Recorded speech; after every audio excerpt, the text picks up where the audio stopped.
everybody. Hey, it's Michelle, the cognitive behavioral therapist. I also was a firefighter for 22 years, a medic, and so I have enough medical knowledge to just kind of translate some of this stuff for you. So I've been getting a lot of questions about the tests, and we're in Arizona, so we're the hotbed. We're number one, yay! Not really. So, okay.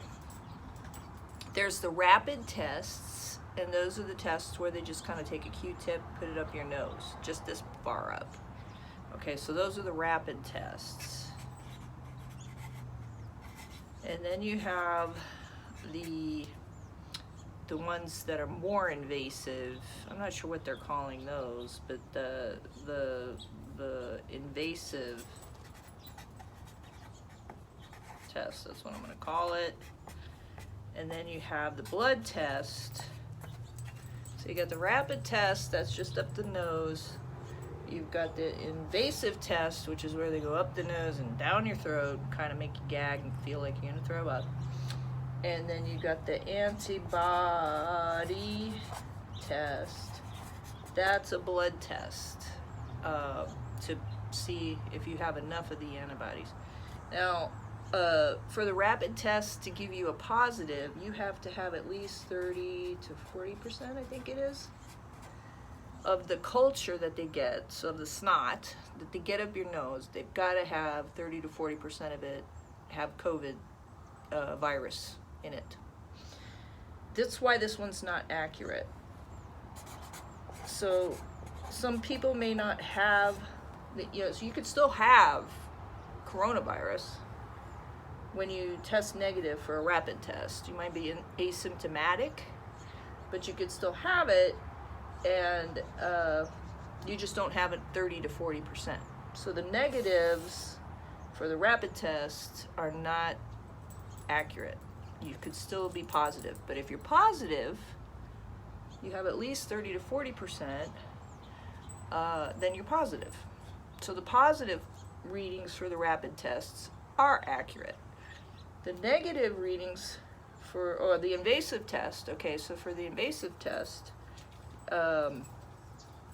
they can easily get more sample.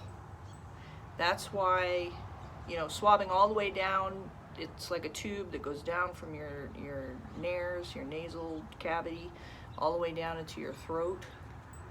And that test, they'll for sure have enough sample. So if this one is positive, you're positive, right? So the positives on this one's good, the positives on this one's good. But if it's negative, you're probably negative because they get enough of the sample. But still, you can't be sure. Antibody test. This is the one that's really confusing people. This is the blood test. So they'll take a little blood, and I've done both of these. That one I've had done on for checking another thing. It's not that bad.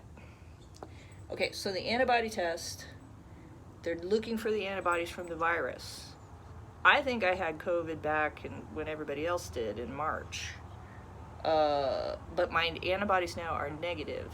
And for the flu and stuff, your antibodies only last like 3 to 6 months to protect you. So you could have had it and still get a negative reading now, because now you can get it again. So the problem with this second wave is all of us probably had it in the first wave. We got over it. Some of us, got over it. Some of us didn't. And now the second wave is coming in, and we could all get it again.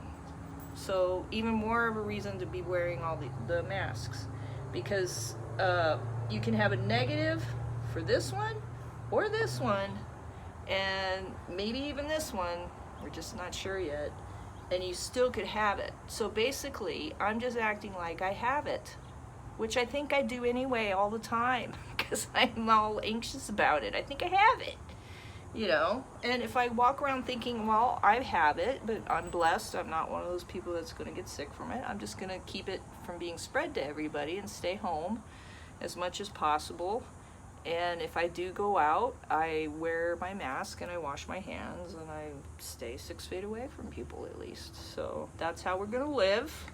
That's what I'm going to be doing probably for the next 18 months or so, which is not a big deal, guys. We're not, you know, if you've ever been to a third world country, you'll realize that these are just little inconveniences. Most of everybody I know is doing really well. Everybody's chipping in to help each other, and we're doing good. So the bottom line with the testing is, because these are not as accurate, and because we don't have testing that we can do at home like we do with diabetes now, or you know, where we can test ourselves and really know, hey, if I'm positive, I got to stay home, and I got to stay away from people. But it's the same as if you're negative and you haven't had this test. And then you could leave from getting any one of these tests and walk out the door and pick it up in the air, and then you're not negative anymore. So just accentuate the positive. Be positive. Think you're positive. And then protect everybody else around you. And that's how it's going to be for a while. And we can do this. It's not that bad. If you have any questions, let me know.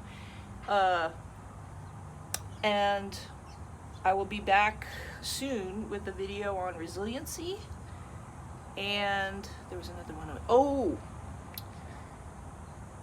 Energy vampires. They're everywhere right now. Okay, friends. I'll talk to you soon.